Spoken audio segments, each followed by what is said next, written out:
السلام علیکم پښتو شو چینل ته ښه راغلاست. افغان حکومت د شنبې په ورځ ناوخته د طالب بندیانو 100 نور بندیان هم خوشي کړل.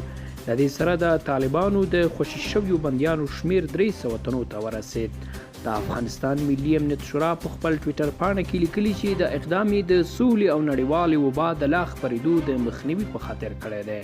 خو په قطر کې د طالبانو د سیاسي دفتر ویان سهیل شاهین د یک شنبې په ورځ رسنیو سره په خبرو کې ویلي چې دا بندیان د دوی د تثبیت او تشخیص پرته خوشي شوي دي.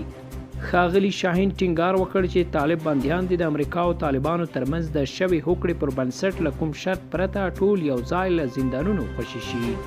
ښاغلي شاهین تازه په خپل ټویټر پاڼه لیکلي دوی به نن یک شنبه د کندهار ولایت کې له دوی سره د بندي زرو افغان امنیتي ځواکونو له ډلې 100 تنه د سره صلیب ادارې ته وسپاري.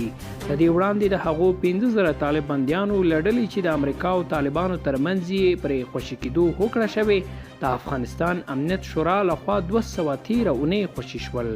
اوس پوښتنه دا ده چې د افغان حکومت لخوا د طالب بندیانو خوشي کېدل او د طالبانو لخوا د دې بهیر نه منل به څه پایلې ولري.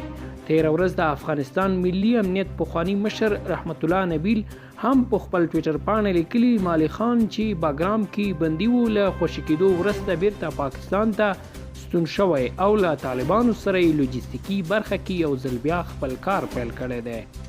تیر کال د ولسمشر محمد اشرف غنی د فرمان پر بنسټ انس حقانی، مالی خان او عبدالرشید په مشروط ډول بنده خوشي شول. قدرمنو دوستانو د نورو تازه پیښو په تړاو پښتو شو چینل در سره سبسکرایب کړئ. مننه چې تر دې مهاله را سره یاستئ.